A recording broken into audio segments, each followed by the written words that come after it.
South Africa have already made the semi-final, but they've got one more game to play, and that is against Zimbabwe. And the big question that I'm going to ask you guys today is, do we switch or do we stick? Do we keep the same 11 or do we change things up, give some players an opportunity and see what they have to offer, to give the chance for some players to maybe take a rest heading into the semi-finals? Another big question that's going to be asked is, who would you like to face in the semi-final? Now, the game is currently on between New Zealand and England. It's looking like New Zealand, it's quite equal at the moment, but it's looking like New Zealand can take that victory, and then South Africa probably will play England.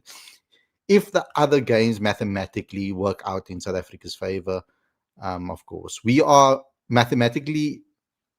still have a possibility for us to come second, but that's highly unlikely.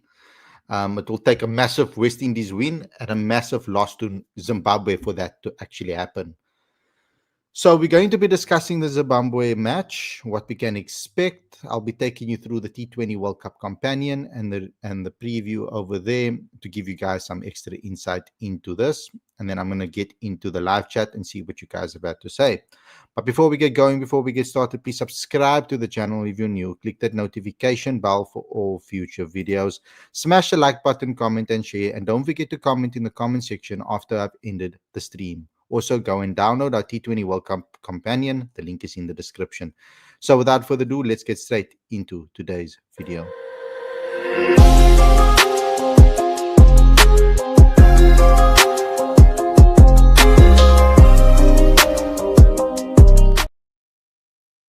Good evening, everybody, and welcome to Cricket Fanatics Magazine. This is your preview show. I'm your host, Khalid, and this is the show where we discuss everything that could happen in the match between South Africa and Zimbabwe. It's South Africa's final T20 World Cup Super 8s clash.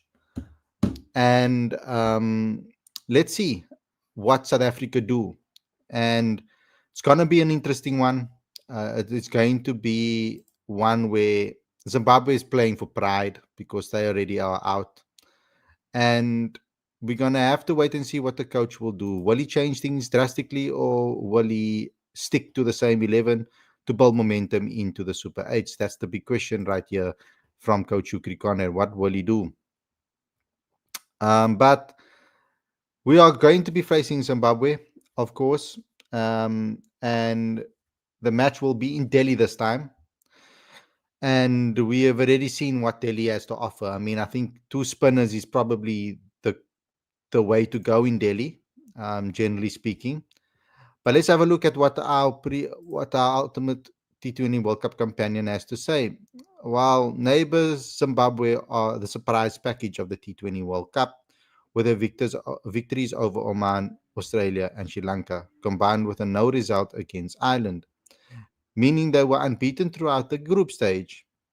They qualified for the Super 8s at the expense of seeded team Australia. This achievement is even more remarkable when one considers that they did not qualify for the 2024 edition of the tournament. Unfortunately, they lost both games now, quite convincingly against India and against the West Indies. The team that will face the Proteas will be similar to the one they last played in the Triangular Series in July 2025. One notable exception is 39-year-old spinner Graham Creamer, who brings variety and experience to the attack with his cultured leg breaks. Ben Curran is also in the squad, but so far the 24-year-old left-hander Tadiwanshai Marumani has been preferred as Brian Bennett's opening partner. Bennett has been in sublime form in the World Cup with 48 not out, 64 not out, and 63 against Oman, Australia, and Sri Lanka, respectively. The 22-year-old is probably Zimbabwe's most exciting prospect for the future, with his knock in Australia match one of the maturity beyond his years. So this is obviously done before the matches in the Super 8s were played. So, but it's still relevant, I feel. Captain Sikandar Raza is key to their success, of course, with his guile and variety with the ball, equally as important as his contributions with the bat. He completes the top order that should have had former captain and veteran Brendan Taylor in it, but for this injury against Oman, which forced his withdrawal from the tournament. Ryan Ball will likely bat at 3.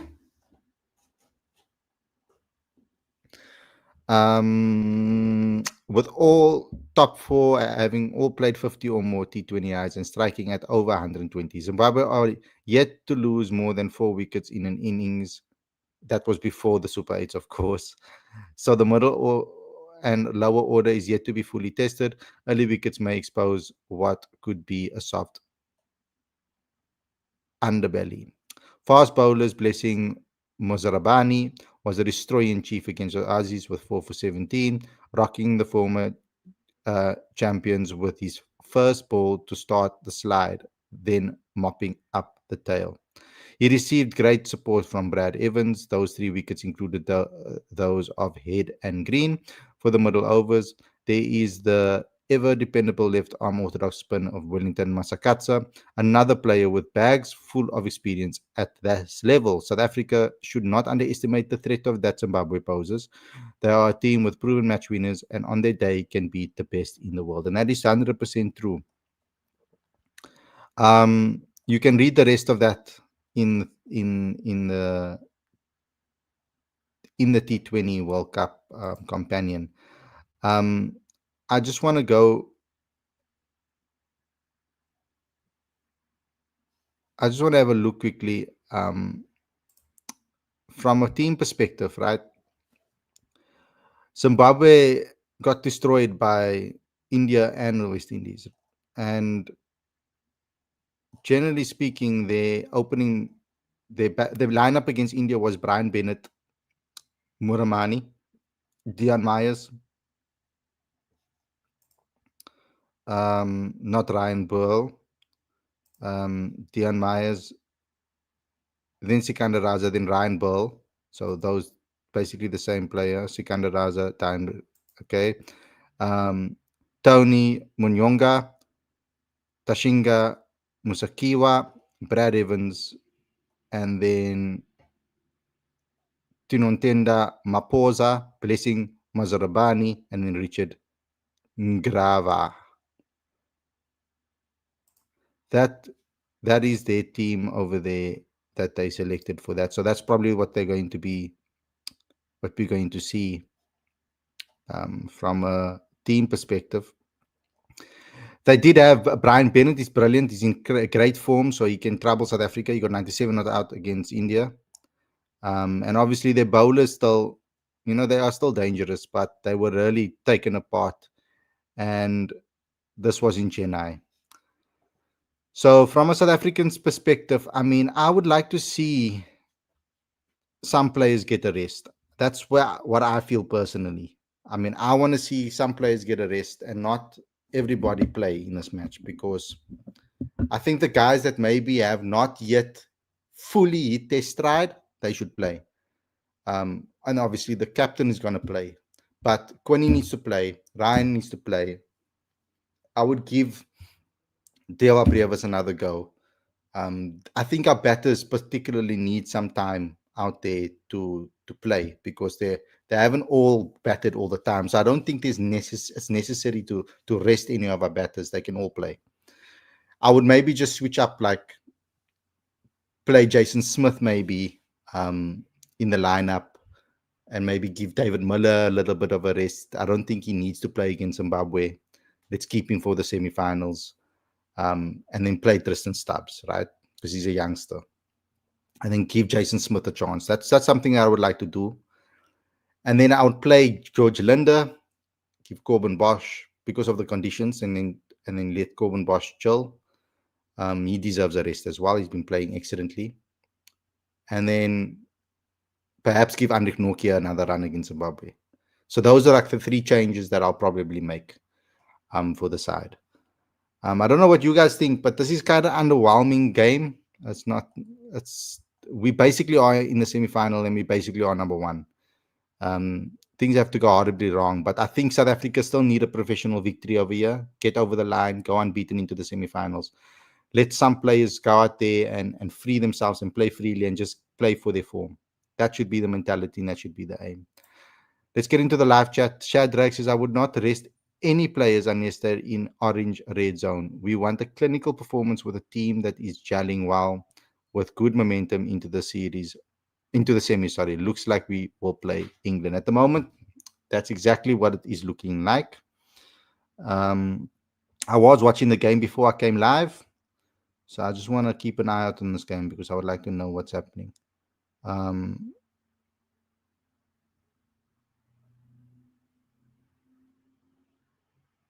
yeah, and they need 42 of 17 balls. It's highly unlikely that England's going to win this match.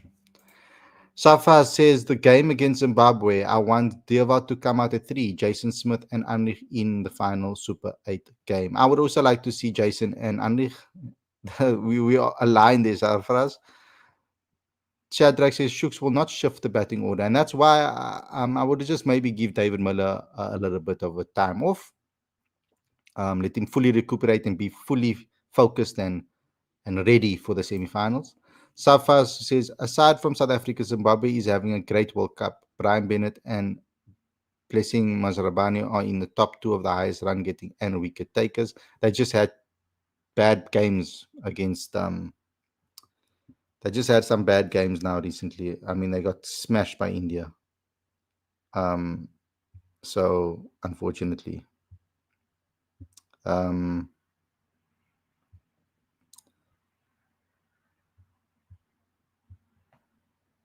where is this now? I want to see. This is such a crap app, honestly. I don't like the way they do this. Um,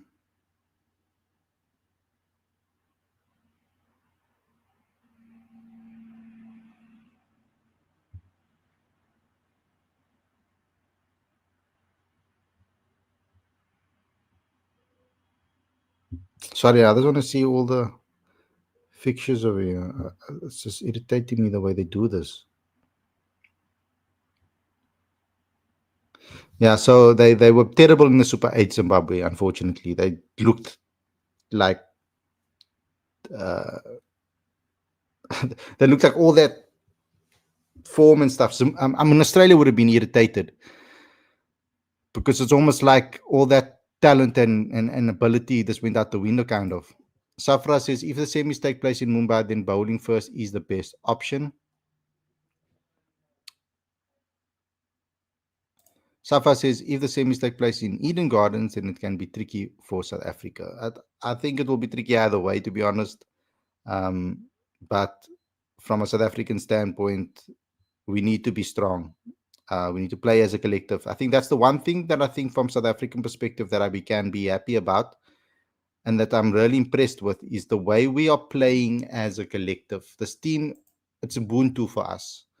We look like a very good well gel to put together team. This team looks like they are playing excellently together. They're also getting along very well. They get along off the field. They get along on the field, and I think that that's what makes them such a strong team. That no matter what happens with regards to the pressures they feel and all of those type of things on the field, they almost come together. So, for example, when things don't go right, like what I think they've done right so far in this entire tournament, is that if something goes wrong, doesn't go their way. For example, you're bowling in the power play and you get smacked for 29 runs. So we saw South Africa be put in multiple pressure situations, and I felt that they came out on top. So first and foremost, let me start with power plays. We've bowled well in the power play, and then we've had games where the middle order of the opposition kind of took the game away from us, and then we bowled well at the death to stop that from happening, and still restrict the opposition to a chaseable total. That's when we bowl first, right? We've been in a bowling situation as well where we bowled poorly in the first 2 overs, like in the last game, 29 runs we went for. And then our middle over bowlers turn things around, restrict the opposition, and then manage to fight their way back into the match and don't allow the game to go too far ahead of themselves. So that's also happened. We've also been in a scenario where we knock over the top order easily, and in the middle, 2 batters in the middle will take the game away from us. And that's kind of what happened also against West Indies. Both scenarios happened. We went for a lot of runs in the power in the first 2 overs. We pulled it back nicely, and then the game went slipped away from us, and then we pulled it back again. With a bat, we've been the most clinical. I don't think there's been a lot of. We have been in situations where we collapsed, like um, against who was it against New Zealand? I think it was right when we collapsed. Um, where's the match now again? Against India, were dominant. We sorry, against India, sorry, we collapsed, and then we pulled it back with a middle order. That showed that qualities. The majority of the matches so far, our top orders has performed, and they've put together great partnerships, and then we've gone on to kick on. We've also been in situations where a batter bats right through the innings till the end and takes us over the line. So all of these scenarios have been working for South Africa. So that's what's brilliant, I think, from a South African standpoint, is that we've seen different types of scenarios and found ways to get over the line. And that's what makes it amazing. And that's what makes us a team that I feel needs to be feared for every scenario. And we've got a squad for any type of conditions. And that's what I also like, is that we can switch up our squad according to conditions brilliantly. The only thing we're really missing is a wrist spinner, perhaps. I think that's mainly the thing that we're missing. Other than that, we are a complete team, I feel. So I'm confident, obviously, heading into this game. It's almost a dead rubber in a way. It's not as important because, I mean, South Africa already qualified for the semi-finals, and I don't think they bothered by who they play against, to be honest. But I would like to top the group and then face England, because that's what it's looking like it's going to happen right now. England are 146 for 6, 14 runs of 9 balls. They pulled it back brilliantly, though. Wow. What happened there?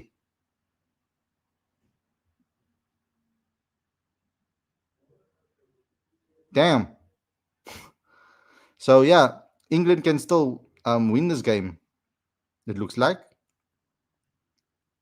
Gee whiz.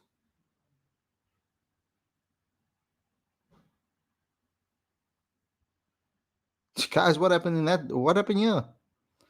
Anyway, um, Safra says, will you come to India if South Africa makes the final? We're going to suddenly hop up and jump on the plane to get to India. That's crazy, bro. I don't have I need to get a visa still. I don't know how it works. And it's a lot of money. If you sponsor my trip to India, then sure. Savra says Zib coaching staff has made some questionable decisions, and there is the cabal in Zimbabwe cricket while holding Zim cricket back. There are a lot of problems in Zimbabwe cricket. Um, a lot of federations struggle in general, but there are a lot of problems in Zimbabwe cricket that need to be sorted out. But there's a lot of problems in Zimbabwe in general. So I guess that's the kind of the situation there. It is quite tough from that perspective. This game is going to the wire here. I don't know how England managed to. Like Will Jacks came out 27 of 16, and Rian Ahmad 12 for 5. Yo, they've pulled the team back into the game. It's madness. I hope that England lose, man. I want to place England in the semi, not New Zealand, because playing them twice like that can be. There we go. England need 5 runs of 6 balls. New Zealand's like throwing this game away. Like, what the hell is happening? This is crazy. I'm sorry, guys. I'm just going to tune in into this quickly and watch the last bit. Stream the last bit because it's important for us to know. Um,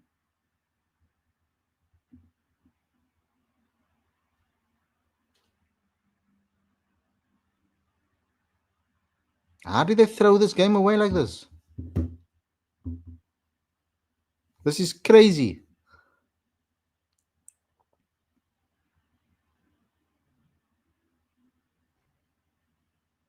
They're bowling terrible lines and links, though. At the death to bowl these lines and links.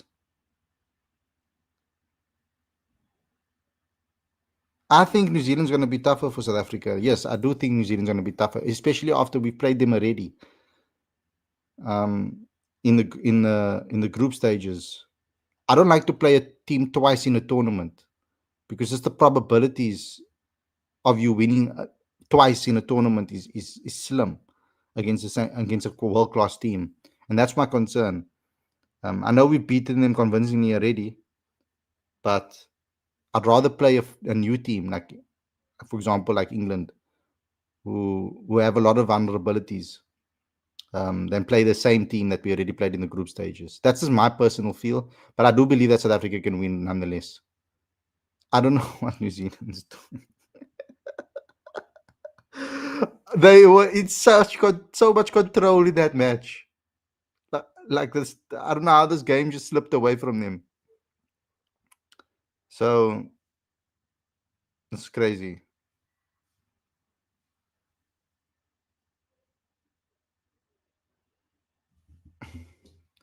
Yeah, what is happening?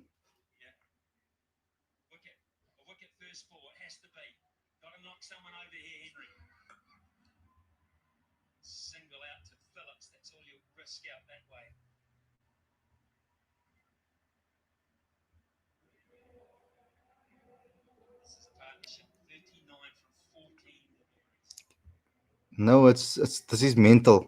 I don't understand how they can actually end up losing this game. They were in such a position, to win. Like it's amazing how in T20 cricket 1 over can change a game. You just need one player to just turn up and just smack, and then you end up winning the match from a losing position. It's absolute craziness. Oh, we're gonna end up playing New Zealand guys in the semi. Um, Maybe we must lose to Zimbabwe by like 150 or 200 runs, so we can end second in the group and play England.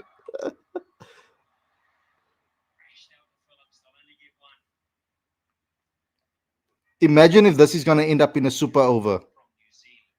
That will be crazy.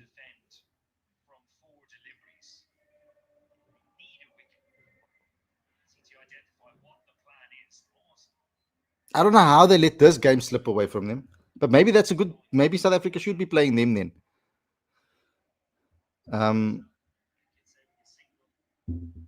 because if they have this in their, if they have the ability to be able to do this to themselves, then hopefully they can do that to themselves in the semi-final. That would be great, wouldn't it?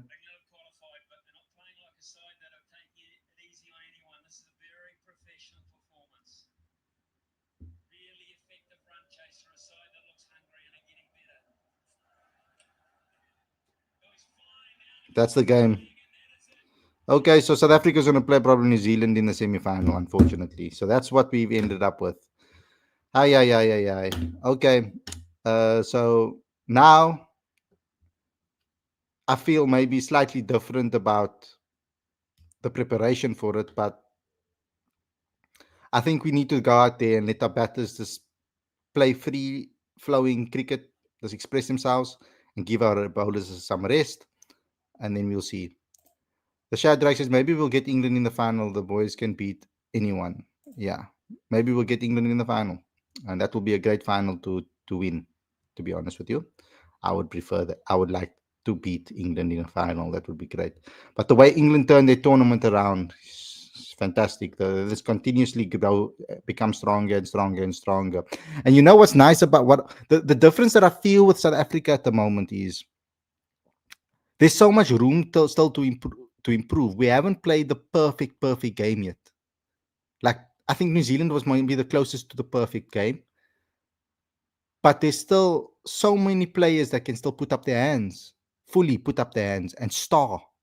Hasn't happened yet. Quinny hasn't done it yet, so he's leaving it for the knockout stages, and hopefully he can come good. Deva Brevis hasn't fully done it yet. He's had great knocks, but I mean, I want him to like win a game for South Africa, like completely take a team apart, and I want to see that happen. And maybe he can do that against New Zealand in the semi-final, or whoever we play in the semi-final. But they still play. It just feels right, and if we just play our cards right, play the conditions right, I feel this team can go all the way. I really do. I believe in them. I believe that they can take it all the way, and I really, really hope that they do.